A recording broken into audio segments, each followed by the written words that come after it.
Okay, friends, hi. And this is the 15th rule. It's program number 14. These programs have been quite long now because I'm in a hurry to get this work done before departing to the United States. And this is the very last section as well in the book. So we have another 7 pages here of the document and another 7 pages of the book itself. So this section is called the New Age Groups and Training. To those who are working on the inner side, the workers in the world fall into 3 groups. Number 1, those few and far between who are true Aquarians, even though we haven't really reached the point of freedom from Pisces and 6-ray energies. These work under real difficulties, for their vision is beyond the grasp of the majority, and they often meet with lack of understanding, frequent disappointment in their fellow workers, and much loneliness. Few and far between, he says. Okay. Do you know any? 2, those who are straight Pisceans.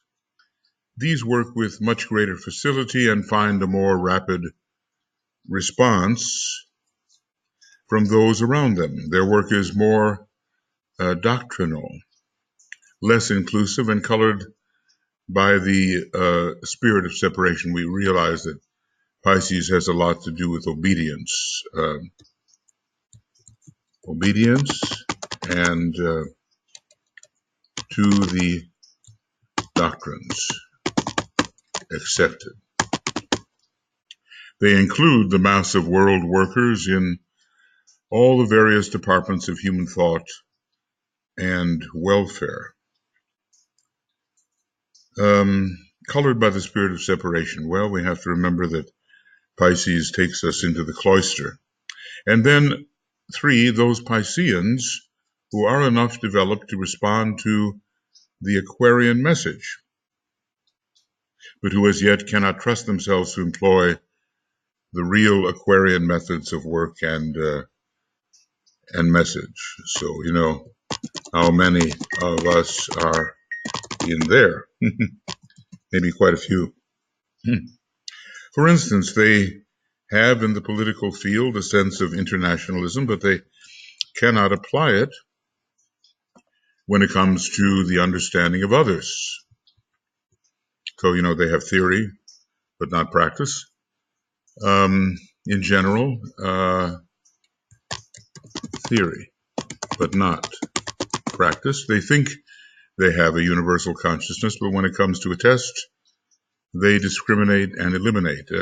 So often we're caught between 2 ways of being. They constitute a much smaller group than the true Pisceans and are doing good work and filling a much needed place.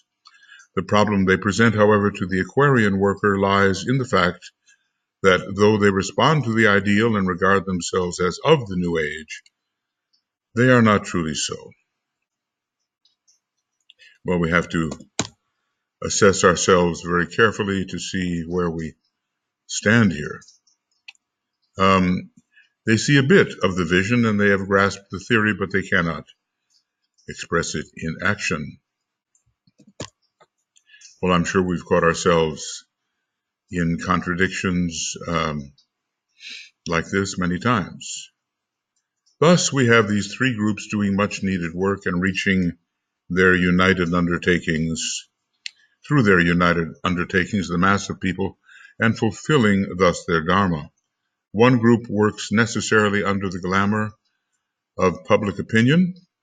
Well, this is, what should we say, one of the fears DK discussed. The intermediate group has a most difficult task to perform, for where there is no clear vision, the voice of their chosen environments and the voice of the inner group of world knowers are often in conflict, and they are pulled hither and thither, and they respond first to one and then to the other. So the fourth ray is involved. Excuse me. And the group of those who respond more fully to the incoming Aquarian vibration register the voices of the leaders of the other two groups, but the voice of the guiding masters and the voice of the group of world masters serve to guide them unerringly forward. So the highest group has really dependable advice from the ashram and hierarchy generally. I've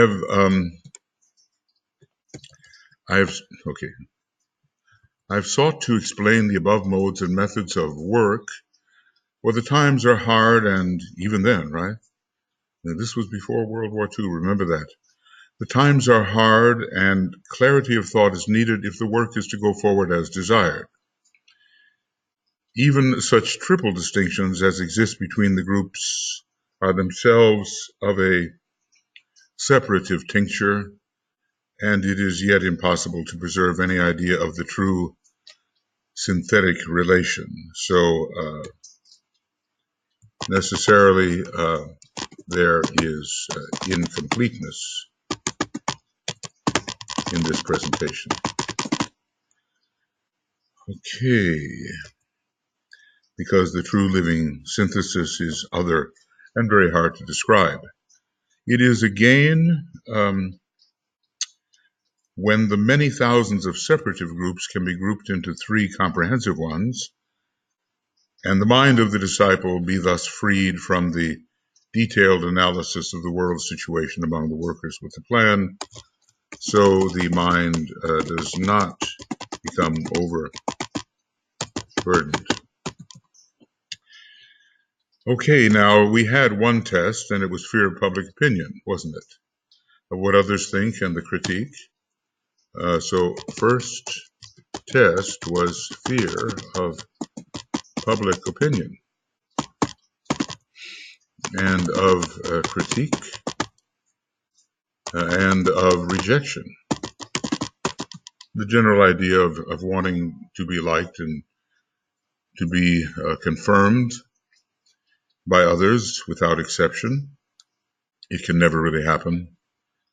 The second great test of the sensitive disciple is the fear of failure. Well, I'm sure we all can relate to that one, especially since the aim is so high, you know? The ideals are so high. This is based on past experience, for all have failed, on a realization of the immediate need and opportunity, and on an acute appreciation of individual limitation and deficiency. This fear of failure based on three things. All right. Three things listed at first. Past experience. Maybe it would be a way to make this a little more. And realization of the immediate need and opportunity, for both are great, and one doesn't want to let down those who can be helped, or the teacher, and acute appreciation of individual limitation and deficiency, and where that is not present, perhaps a person is exaggerating his competency. It is the result oftentimes of a response to the lowered spiritual and physical vitality of the race today. Also this. Okay, also that. Lowered spiritual and physical vitality. Well, The two are different, aren't they? Right. And I'll make this a little bigger. Never before has there been a time when fear of failure has more widely haunted the human family. It's a good thing in a way. Means that responsibility is being accepted. Another cause of this reaction is to be found in the fact that mankind as a whole, and for the first time in the history of the race, senses the vision and has therefore a truer sense of relative values than ever before. And there, you compare yourself, what you can do, what needs to be done, and can the vision be fulfilled? And, probably not to one's satisfaction. Men know themselves to be divine, and this is becoming increasingly a universal realization, hence the present unrest and revolt from trembling conditions. It is, however, a serious waste of time for a disciple to ponder upon a failure or to fear failing. This is such sound advice, and so often if people do not criticize themselves, if they don't criticize others, they certainly criticize themselves and thereby hobble the work they might do. There is no such thing as failure. There can be only loss of time. Now that's going to be one of those great sentences. That is something that, it's a bit like there is no death, This is a big sentence. There is no such thing as failure. There can only be loss of time. Well, ultimate failure will not exist. All will be brought home to their original essence. That in itself is serious these days of dire world need, but the disciple must inevitably someday make good and retrieve his past failures. Yeah. And, the opportunity is great, and hopefully maybe this incarnation is the one where many past failures are retrieved and one makes good. I need not point out that we learn by failure, for that is well known. It's a guardian. A failure is often a protection against a greater possible failure. I need not point out that we learn, excuse me, that we learn by failure, for that is well-known truth and is known as such by all who are attempting to live as souls. Almost every sentence seems worth highlighting. I had a friend who read some of the Bailey books and underlined everything, absolutely every sentence. I said, well, how are you going to discriminate now that you've underlined everything? It's the same as if you hadn't. But anyway, that was his method. I need not point out that we learn by failure, for that is well known and is known as such by all who are attempting to live as souls. Nor need the disciple sorrow over the failures apparent or real of his fellow disciples. I mean, everyone makes good, and in my way of thinking, we all have the ultimate identity of the absolute, or in an articulated form, absolute infinity. Although really, who can describe it? Every time you try to think into it, it gets more and more elusive. The sense of time produces glamour and disappointment. So, how can we be rid of the sense of time? How can we live in the eternal? and know the self as one. Maybe we have to really think about getting rid of the sense of time. After all, we have been what we have been forever, if we really can think of our identity in that way. Identity has no particularity whatsoever. True identity. It's all the same forever. And because those are words and it's so difficult to grasp, but when you do grasp it, some kind of revolution in consciousness begins to occur. The sense of time produces glamour and disappointment, whereas the work goes truly forward, and a lesson learnt by failure acts as a safeguard for the future.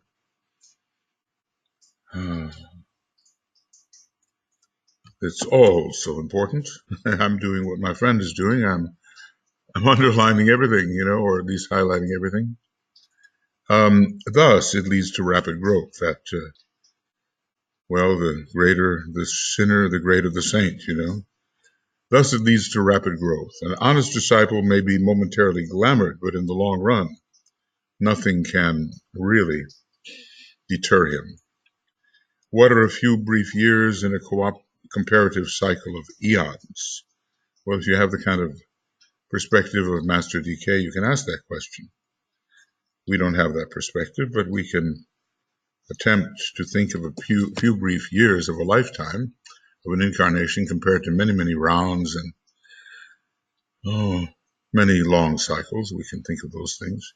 What is a second of time? Maybe here's an analogy, right?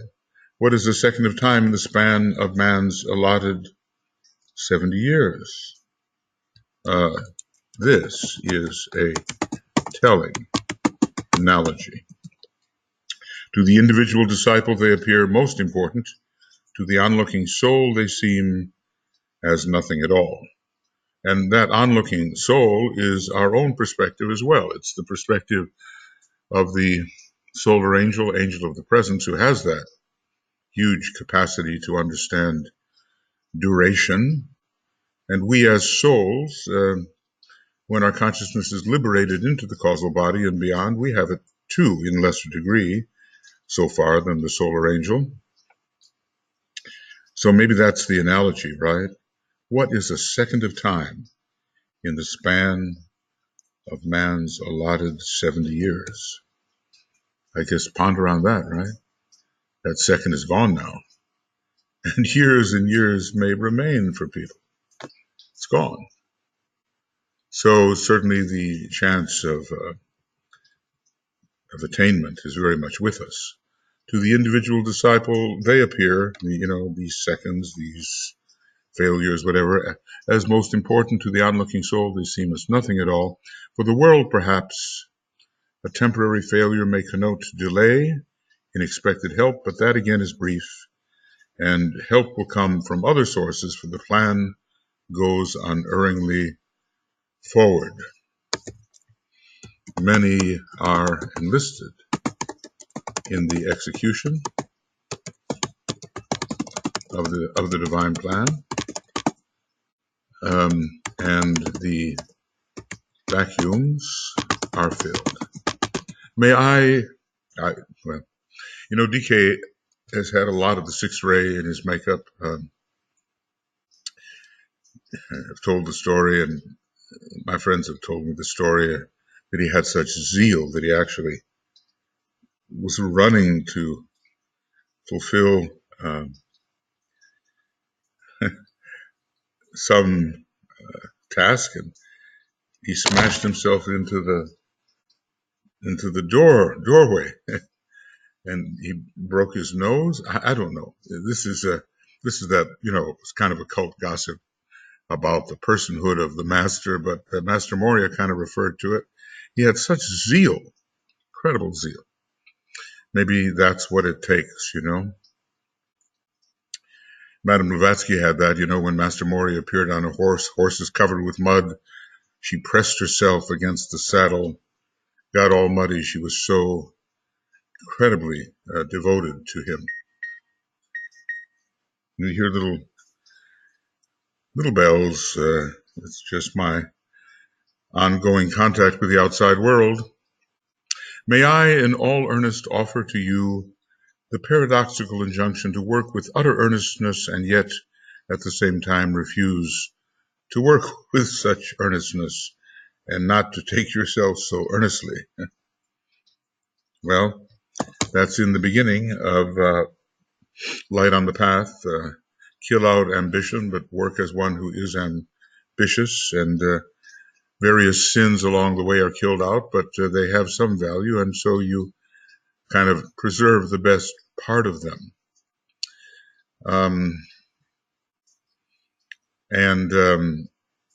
Alice Bailey has said, well, be personally impersonal and impersonally personal. It's a balance, it's a paradox. And it requires maybe a sense of humor sometimes, as, taking that little self so seriously. In the larger picture, what does that amount to? Sometimes, the earnest disciple is a sight to behold, not happy, The masters they have joy, and it can trickle down as happiness too. And I suppose now and then they're in a state of bliss, So we have to somehow live according to this paradoxical injunction. We keep doing the best we can, and yet we don't take the little ego so seriously that it has to fulfill everything. And Alice Bailey used to say, sit lightly in the saddle. Otherwise, you just really be bounced about on impact with the saddle. Those who stand on the inner side and study the work of the world aspirants today see an almost pitiful distress of individual deficiency, a sustained and strenuous effort on their part to make themselves what they ought to be, and yet at the same time, and here's the point, a distressing lack of proportion and no sense of humor whatsoever. Oh, I have to laugh at myself as I'm kind of anticipating what's coming ahead here. Well, right, the sense of humor, which usually indicates that there's a sense of proportion, and one knows how much to focus upon the little self. Oftentimes it means too much focus upon the little self, forget whatever it says, forget the good self and the bad self, and let only the Christ be seen and heard. The word is not forget, but it means rule out, something like that. And let only the Christ be seen and heard. So self-forgetfulness, right? Harmlessness and right speech, how they do go together, raise 1, 2, and 3. I urge upon you to cultivate both these qualities. What is humility? An adjusted sense of right proportion. Maybe 2 H's, right? Humility and humor. Do not take yourself so seriously, and you will find that you will release yourself for freer and more potent work. Take the plan seriously and the call to serve, but waste not time in constant self-analysis, as if we could perfect the unperfectible.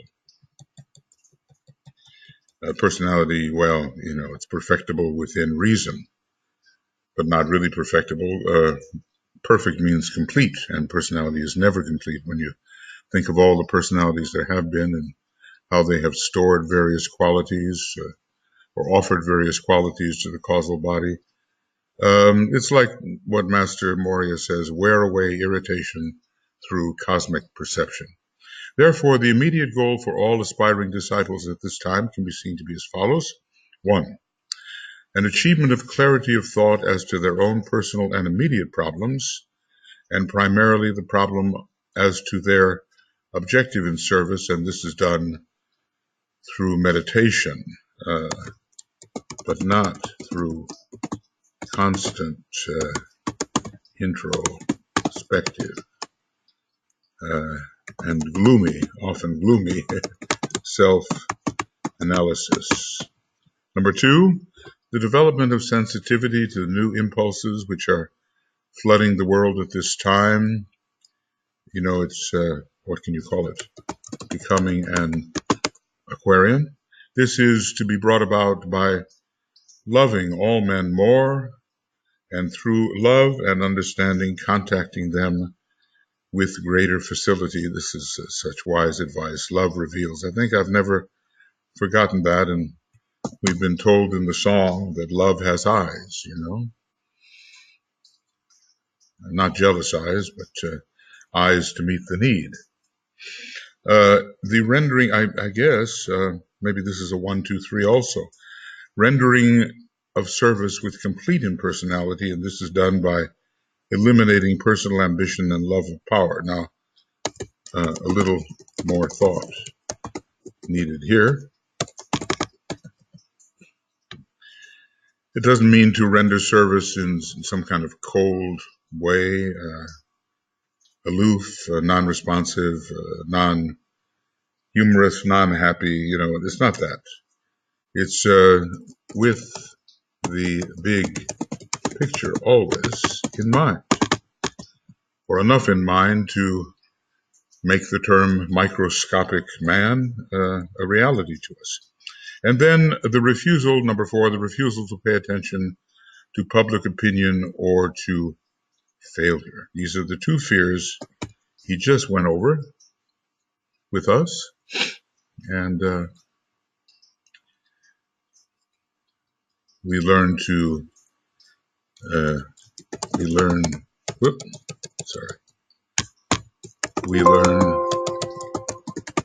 to negate these 2 fears. This is done by the application of strict attention to the voice of the soul and by an endeavor to dwell ever in the secret place of the Most High. Okay, so instead of listening to the public, we listen to the soul and live within the locus of the soul.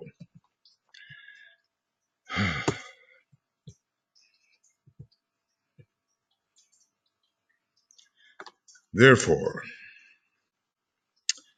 this is the immediate goal.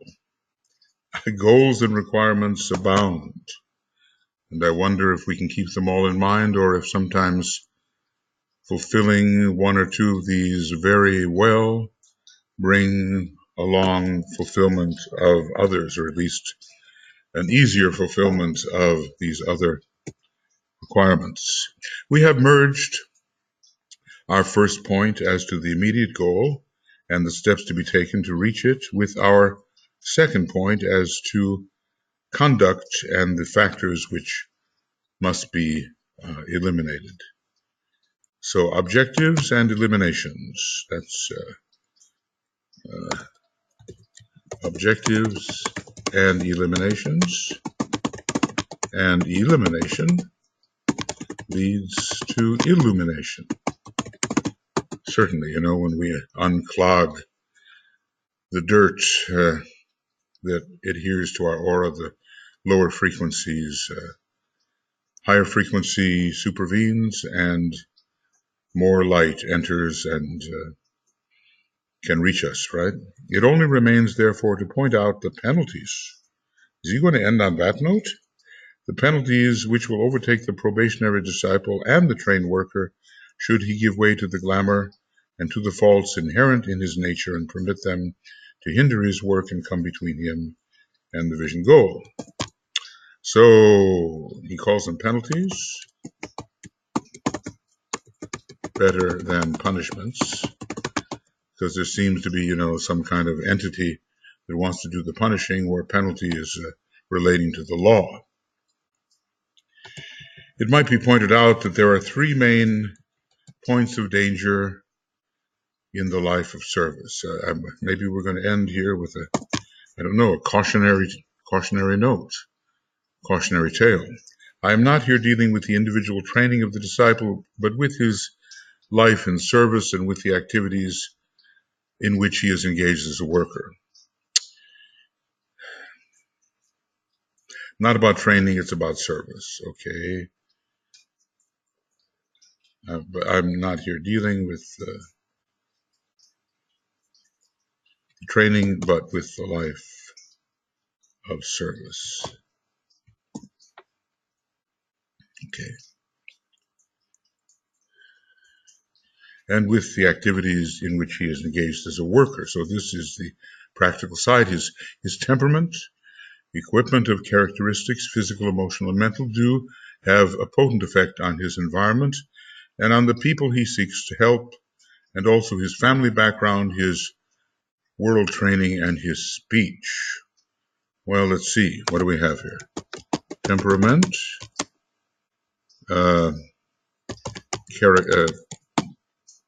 personal characteristics,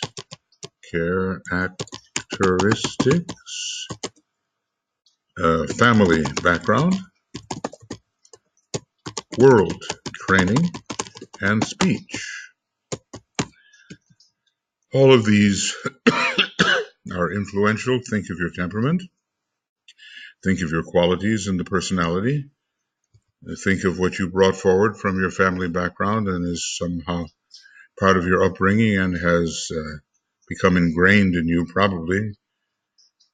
Think of the training you have received esoterically, let's say, and in other ways. Think of what you say and also what you do. The first point of danger is his physical condition. On this,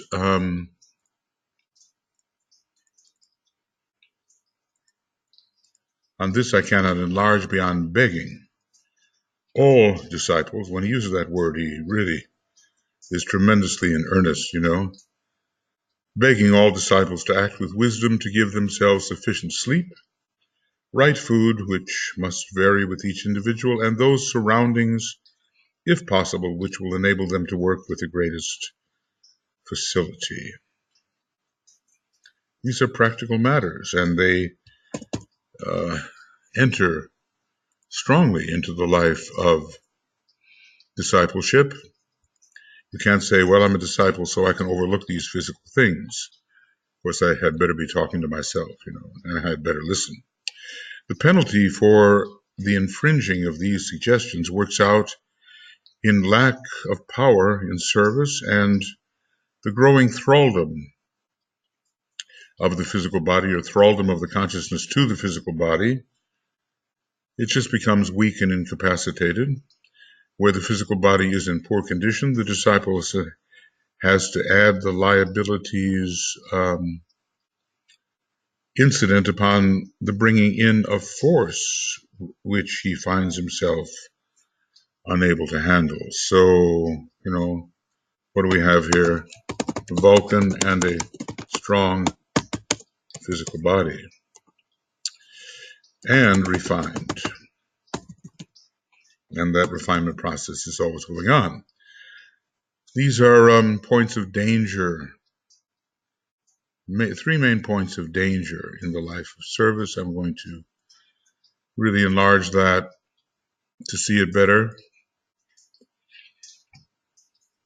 so that reading through this, and I think I'll probably be able to give this to you if it will be of help. Of course, I'm saying it a little bit late in the day, but if it will be of help in following the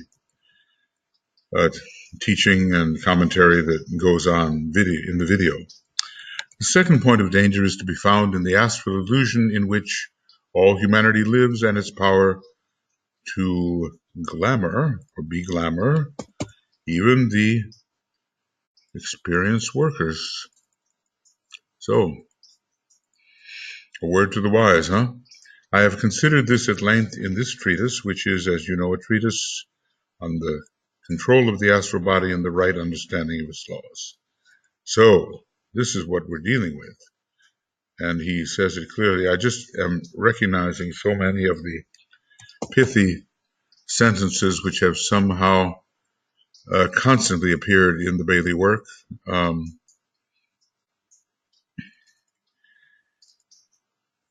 Here it is said at the end of the book. This is a treatise on the control of the astral body and a right understanding of its laws. Only mental control plus true spiritual perception, which we'll have to call soul perception or triadal perception, will suffice to pierce the illusory astral miasma and reveal to the man that he is a spiritual entity in incarnation and in touch through his mind with the universal mind. Oh, one just wants to absorb this because it's so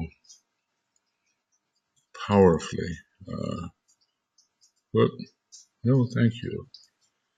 They want to, they want to put, I don't know how I can do that. They want to put a new version of Windows 10 in, and surely enough, it's going to interrupt something important. And I'll come down in the morning and it won't be done. Yeah. So, only mental control and true spiritual perception. That's not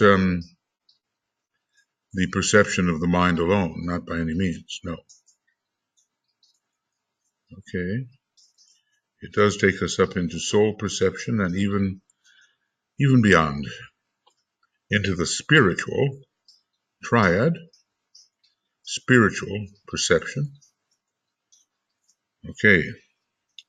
Will suffice to pierce, that's the first ray word, this illusory astral miasma, and which prevents us from realizing that we are a spiritual entity in incarnation, and in touch through our mind, somehow tenuously, however tenuously, with the universal mind.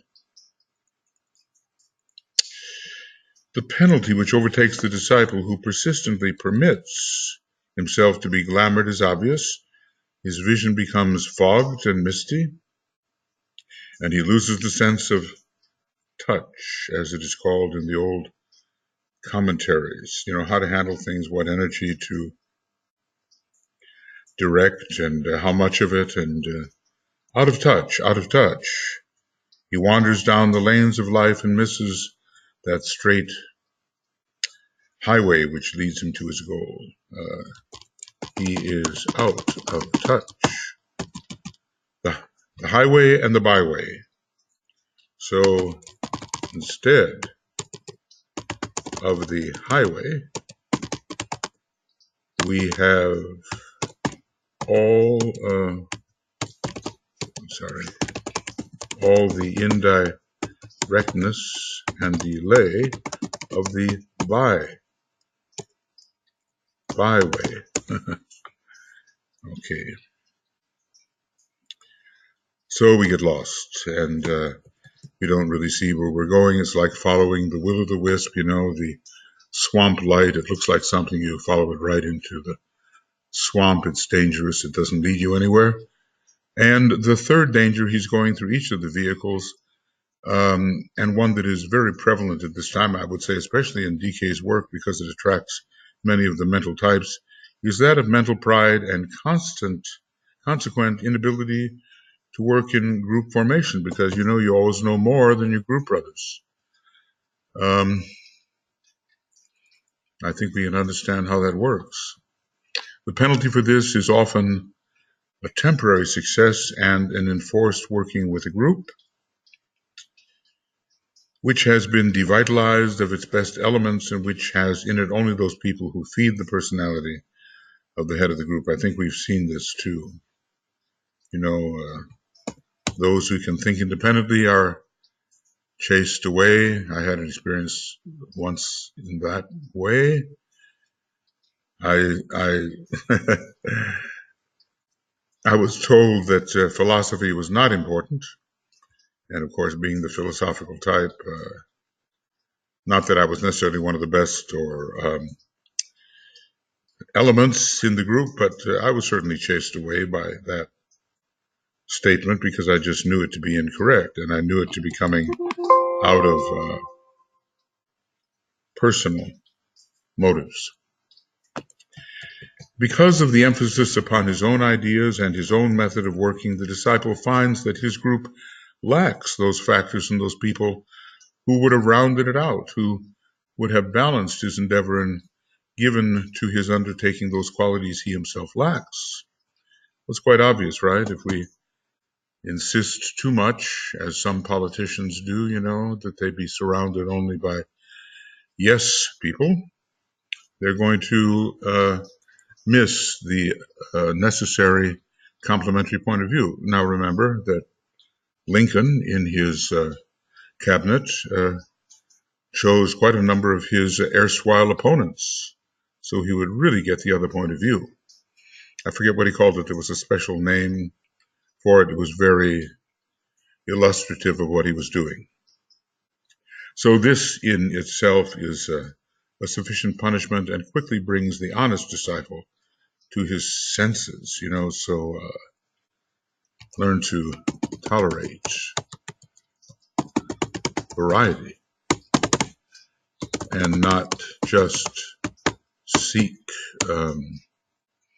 confirmation of one's own point of view. It's like the divine will. Everybody has a piece of it, and when you don't let you keep people from expressing their little piece of it, you impoverish the whole, and the divine will doesn't come through, which is another argument for humanitarianism, where we give everybody a chance to really be who they are. A lot of things to work through still, and the first number of 100 years in the age of Aquarius are not going to be easy. That's Saturn in Aquarius, right? The ruler of this first decanate, through which everybody enters in a way, even though people who are not disciples are, in a sense, or aspirants are, in a sense, entering via Venus. You already see that happening. Let a disciple who is intelligent, honest, and basically true so err, and in time he will awaken to the fact that the group he has gathered around him are molded by him, or he is molded by them. They are oft embodiments of himself and repeat him. The law works rapidly in the case of disciples, and these adjustments are speedily made, and disciples see rapidly wherein they have erred. If they're honest and they really want to progress. If they just are in it for their lower ego, then they'll be quite happy to have the yes people around them. I just, hats off to Lincoln in his in the wisdom he had to not only tolerate opposing points of view, but to really listen to them and see where the value might be.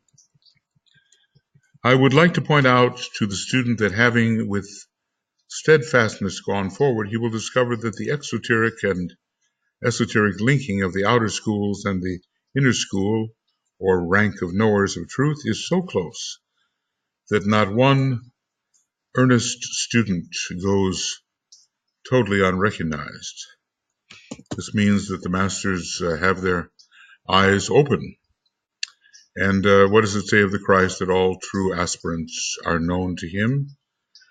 I wonder if I'm saying that correctly, true aspirants, because a true aspirant has taken the first initiation, and at least in the modern day, the Christ is the initiator, and therefore the aspirant will be known to him by whatever means this occurs. In the press of work and in the burden and toil of the day's labors, it is an encouragement to know that there are those who watch, and that every loving deed, every aspiring thought, every unselfish reaction is noted and known. Every one. Amazing.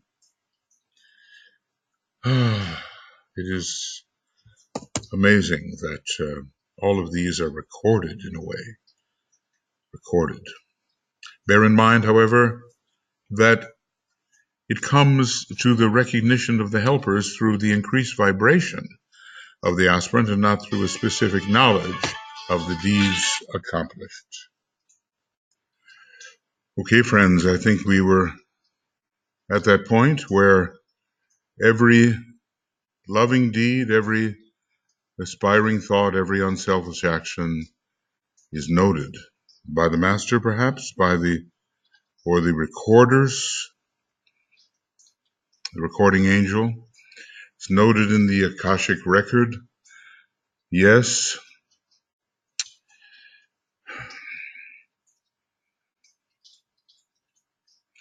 Okay. Everything is attended to.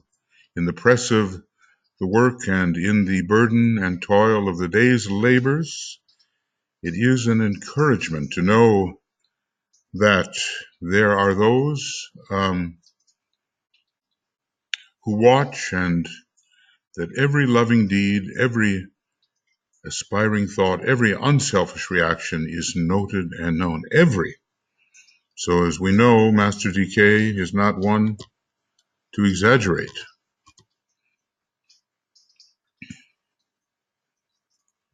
Okay.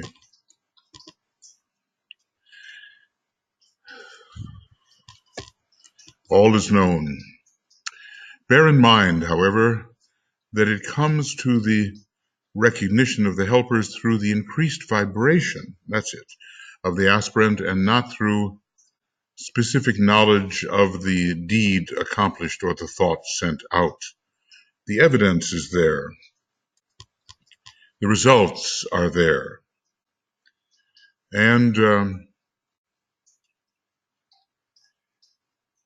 this evidence is noted, and then what has caused it is understood. Those who teach are occupied with principles of truth, with vibratory rates, and with the quality of the light to be seen. It's like let there be no recollection, and yet let memory rule.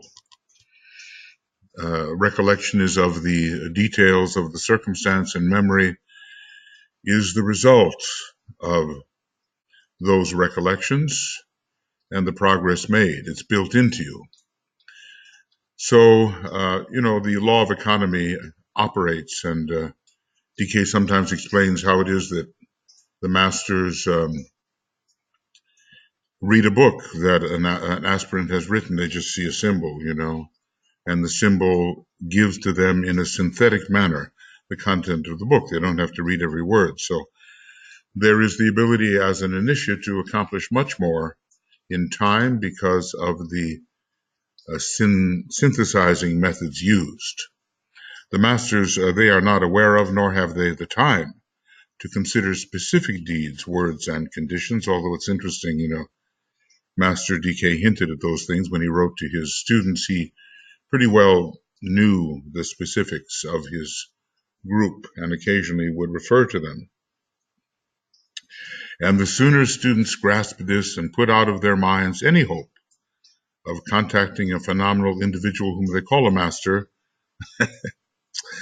with so much leisure, of such developed powers that he can occupy himself with their trivial affairs in time and space, the more rapidly will they progress. I mean, he has a dry humor, does he not? Okay.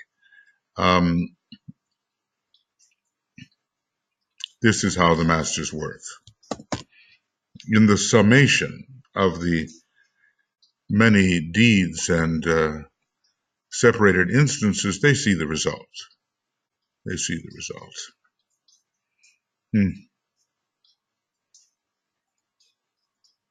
Okay. Where, however,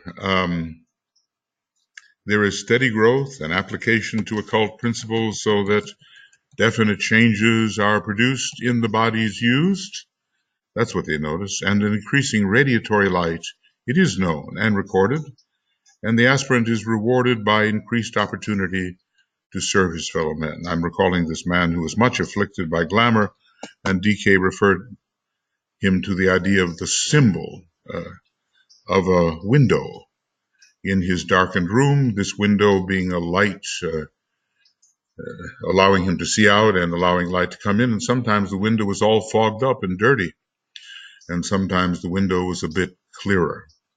It's a summation of all that the individual had done, and it shows itself in certain conditions, which are the results. They do not reward by commendation, by patting on the head, or by expressing their pleasure in words. Not very often. I mean, really. I'm recalling that when DK was working with Alice Bailey's secretary called RVB, he said, well, he opened by saying, look, you have made more progress than either your soul or I imagined you would. Is that a commendation or is that a statement of fact? It was simply a condition noted at the very beginning of their instruction together. A DK found, that, well, at least he says so, that he had certain things in mind when dealing straightly with his group. But on the other hand, sometimes he just couldn't. Not that he wouldn't have, but the sensitivities of the modern disciple, or maybe we should call it the thin skin, prevented him from doing that, and Alice Bailey would caution him, I guess, against being too straight, although sometimes he really was. But it's amazing how he always couched what he said in love, and how he did say tough things, but in a way in which the love was so evident that under normal circumstances it would be received. They do not reward by commendation or patting on the head, etc. They are occupied in making knowers and masters out of everyday men and women. Think about that task.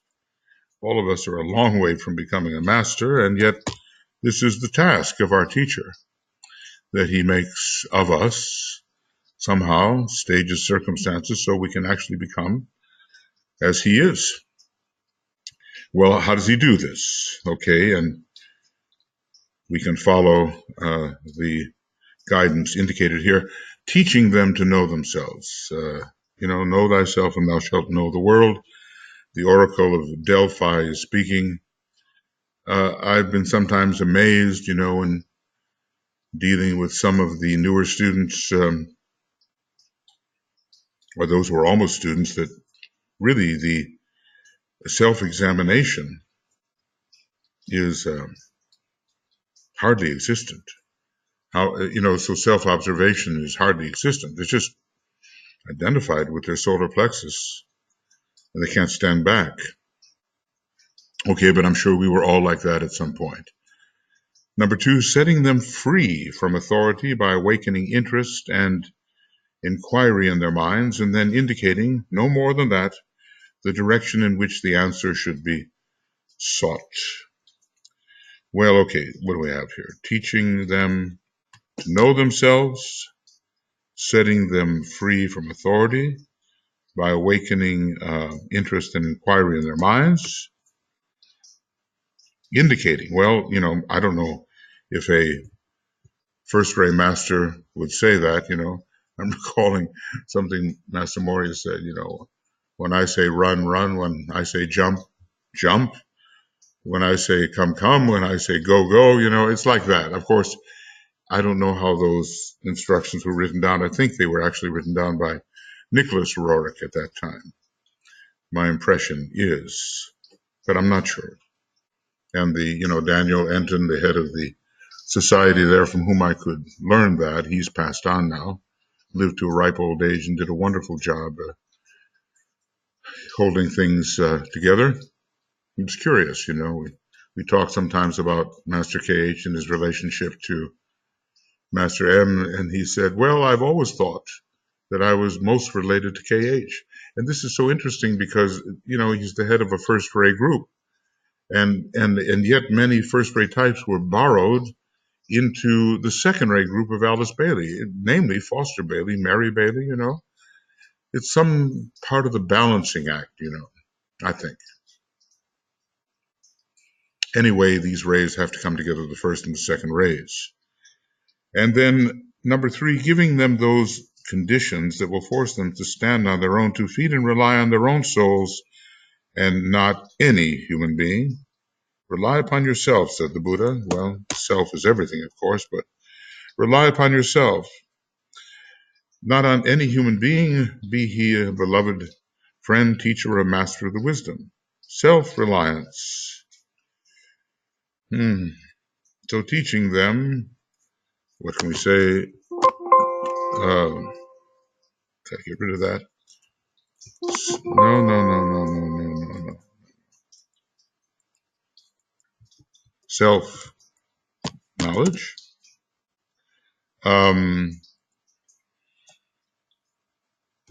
Okay. Freedom from external authority. And self-reliance. These sound like the platitudes of the path, but without them, we don't go very far. I seek not to repeat myself, he says. Most of the points that concern the work of the aspirant today I have considered earlier in this treatise. It remains now for all of you to study it with care. Well, do we have time in this day and age? So occupied are we by trivial and secondary things to really study the treasures? It remains now for all of you to study it with care. I close with an appeal to all who read these instructions to rally their forces, to renew their vows of dedication to the service of humanity, to subordinate their own ideas and wishes to the group good, to take their eyes off themselves and fix them anew upon the vision, to guard their tongues from idle speech and criticism, from gossip and innuendo, and to read and study so that the work may go intelligently forward. The Tibetan is really capable of the inspiring exhortation. He'll do that. He'll often present a great deal of material, and then he'll basically try to arouse the enthusiasm of the individual, basically saying, do it, do it. Let all students make up their minds in this day of emergency and of rapid unfolding opportunity to sacrifice all they have to the helping of humanity.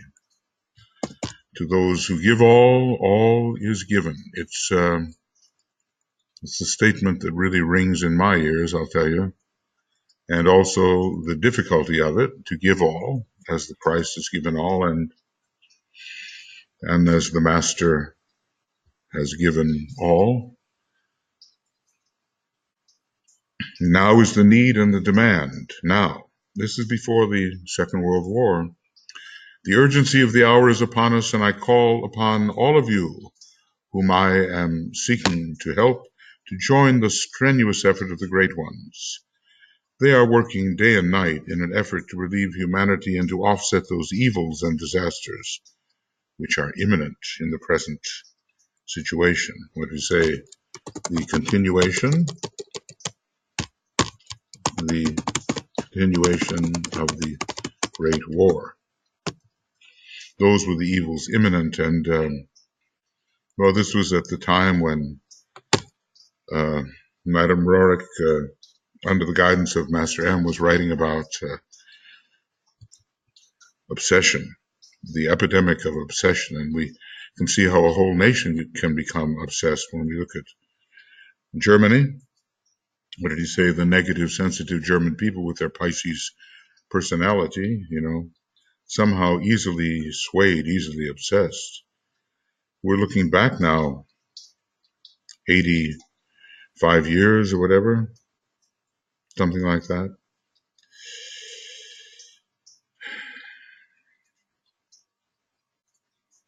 They're working night and day. Well, I guess they don't sleep, There's not that necessity. The body is not a drag upon them, and lowering, needing to be tended to be recharged through sleep. I offer to you opportunity, and I tell you that you are needed. What better exhortation than that? I tell you, you are needed, even the very least of you. I assure you that groups of students working in unison and with deep and unfaltering love for each other can achieve significant results.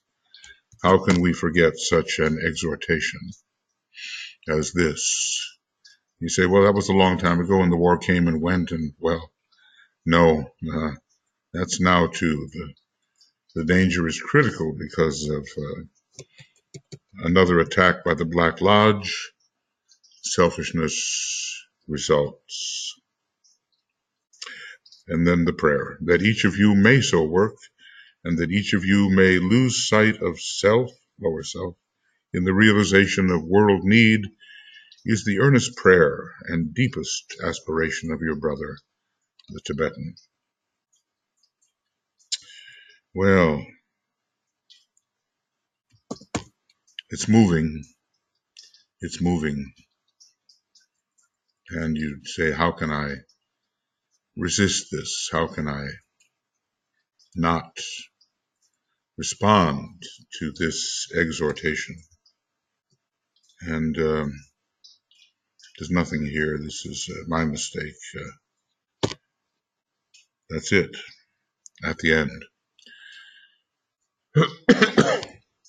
I don't remember when I started. It took me a long time to do Raise and the initiations in Cosmic Fire because I was at first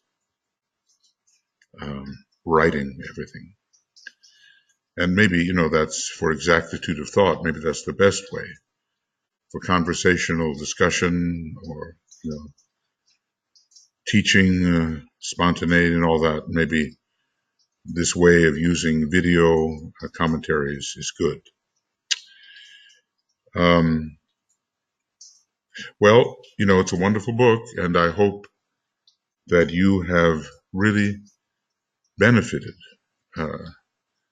from your work in it. I mean, if we were to read it again and again, it wouldn't be enough. We have to start studying topically. I've done a little bit of that with the initiations, the first, second, and third initiation, the topical study. And somehow it allows us to bring a lot of information together all under the eye at the same time. And Master DK does really recommend it. But it's also needed to read the book in the horizontal manner and with as much depth as may be possible. So however this shows up and whether we have the strength to really get into this book and the other books, that's up to each one of us, and also up to the groups with whom we may be working. So I hope this is useful. There's been, maybe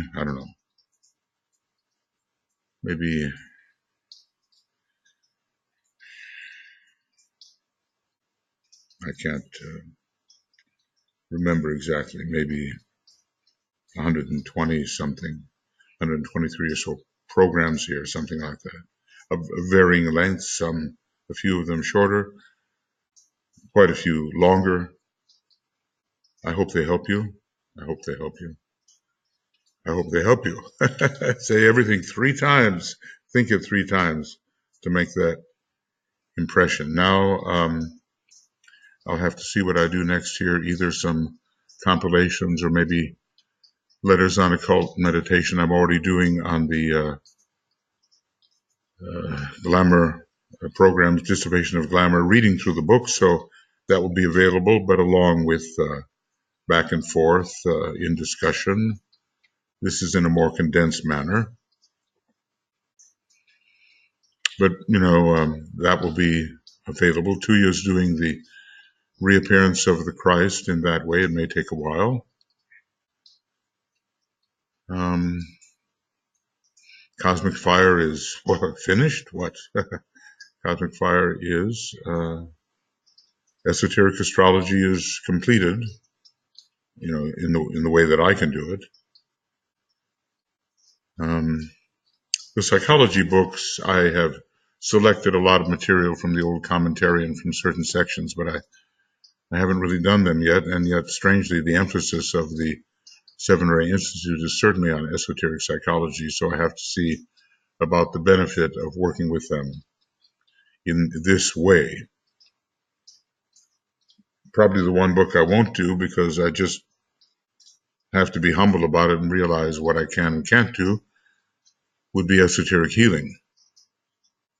I mean, I could approach it from an academic point of view, and there's a lot of connections, I'm not an esoteric healer per se, although all of us do grow in our ability to transmit or emit, maybe we should say. It's a more unconscious thing. It's just what comes from us. Useful, healing, restorative energies. I'll see about that one. So I'll have to go over the list, and see what it would be best to do. Certainly the compilations offer tremendous opportunity, and we're really, compilations on Shambhala, Zachary Rymel has prepared wonderful compilations. And many other people have worked on them too, and if one were to tackle this 700 references on Shambhala, that would be important. I'll just have to check and see, given the time allocated, what is best to do. Meanwhile, I'm wishing you success in your studies. Remember that if the work is to go forward intelligently, there must be study. That's what he basically is telling us. The meditation is another matter, but there's quite a bit written on Makara, taken from Dina 2, and maybe I've done commentaries on the first part of Dina 1.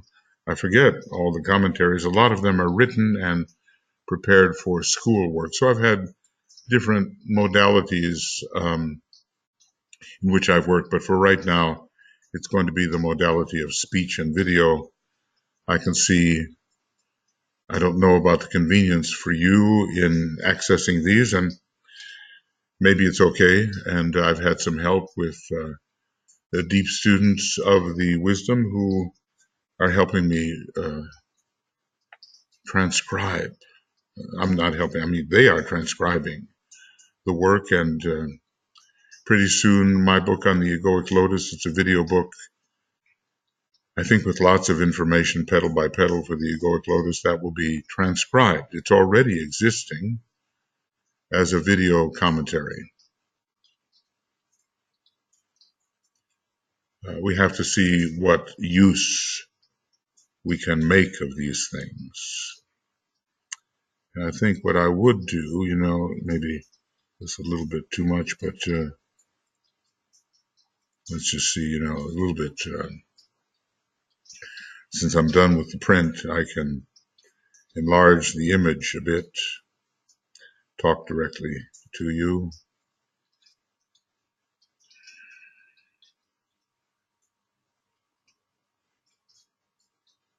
You just get the sense of a tremendous ashramic effort operating to train disciples. Remember, Master DK's ashram is all about training aspirants to initiation, certainly the first 2 initiations, and then later, he said also even the 3rd initiation, although maybe the emphasis is on the first 2 initiations, training aspirants for initiation. So this kind of material really contributes to training. Where else will we get it? And in consultation with ourselves as the soul and with the angel of the presence, solar angel, the words of the master, our own reading and meditation, and consulting with ourselves as the soul, this is all part of the training. Meditation, study, and service, none of these 3 can be ignored, and they have to be, I'd say, fairly balanced.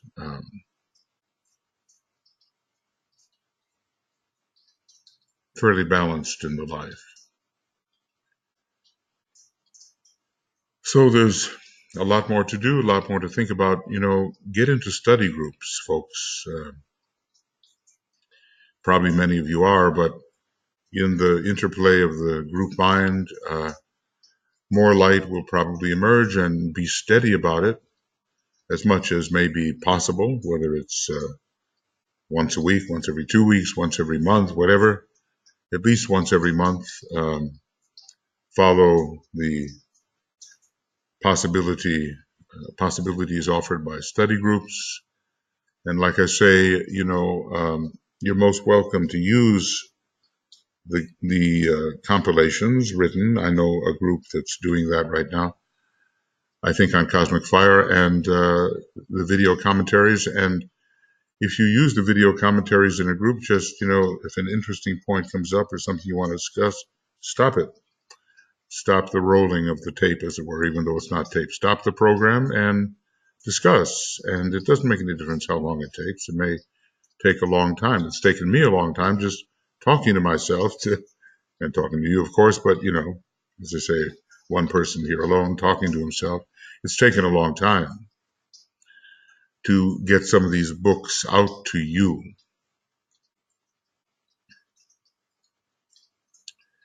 But don't let time get in the way. The timeless state, it does exist, and when there is the sense of being, the timeless state will supervene.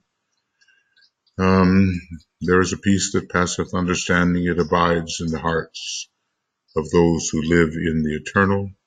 There is a power which maketh all things new. It lives and moves in those who know the self as one. So we have to learn how to live in the eternal and know the self as one, and not be badgered by the time sense, which can be such an onerous burden. We're all of us little infinitesimals. I mean, I actually mean that with mathematical clarity as much as I can muster. There's not a definite thing in the world that's not an absolute infinitesimal. And there is no size to these things except they are ever lessenings when compared with any definite quantity, no matter how small. Whether the laws of a particular universe will allow what can be conceived is another matter, because the deity, the universal logos, will decide limits.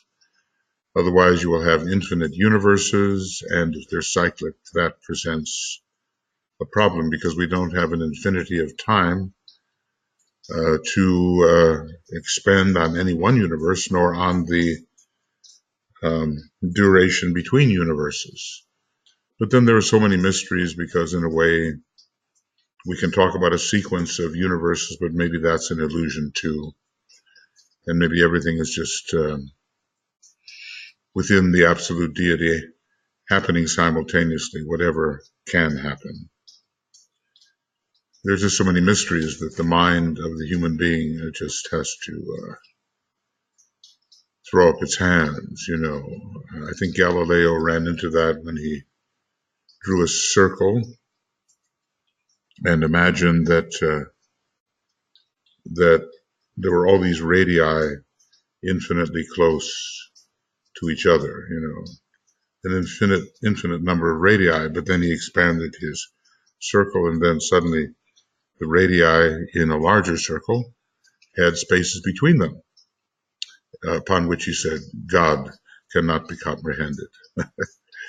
And here was a man who really had the brain to do a lot of comprehending.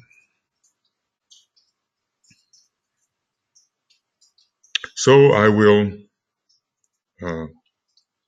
let go then of this particular effort and decide what the next one should be, and try to keep them coming to you and informed. We have at the moment on YouTube a lot of these programs, and always on Makara, We post these programs, different ways of, accessing them. There's probably more than any one of us can assimilate, and certainly the Tibetan has given us more and said so than we can possibly assimilate. Add to it, these commentaries and so forth, but they're meant to be tools for your study, meditation, study, and service.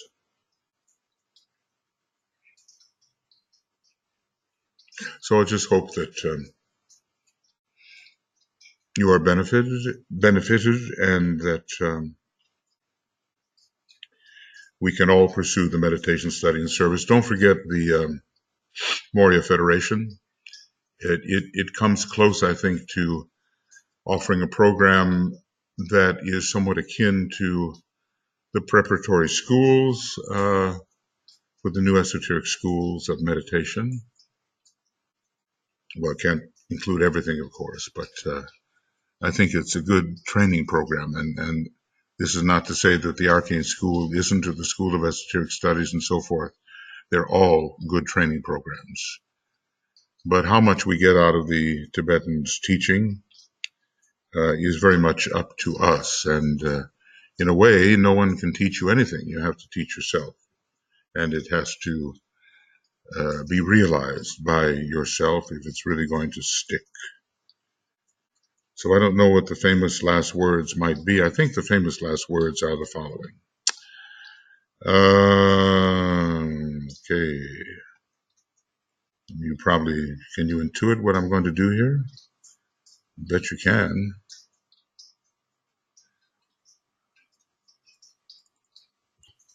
Okay. I'll make this smaller now.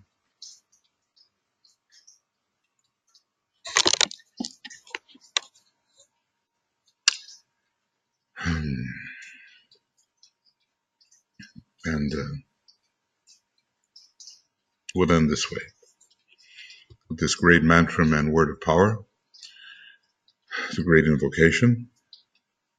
And we'll use a second ray note when we sound the sacred word.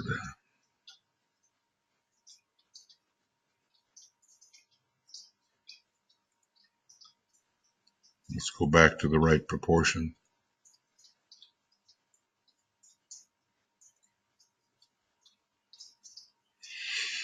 From the point of light within the mind of God, let light stream forth into the minds of men. Let light descend on earth. From the point of love within the heart of God, let love stream forth into the hearts of men. May Christ return to earth. From the center where the will of God is known, let purpose guide the little wills of men, the purpose which the masters know and serve.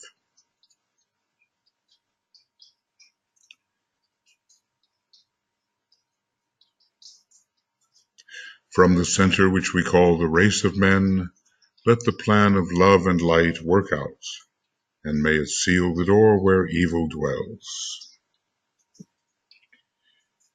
Let light and love and power restore the plan on earth.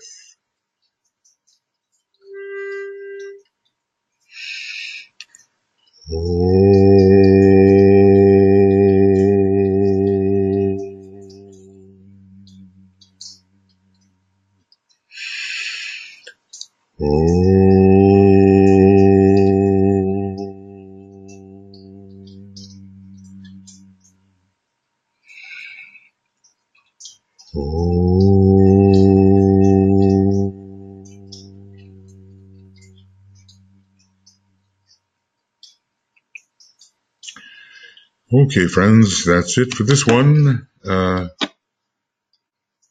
Lots of love and many blessings. And we'll see you next time with something new. I'm not sure what, but we'll see what is needed. Okay, take care, study hard, meditate deeply, serve well, Om.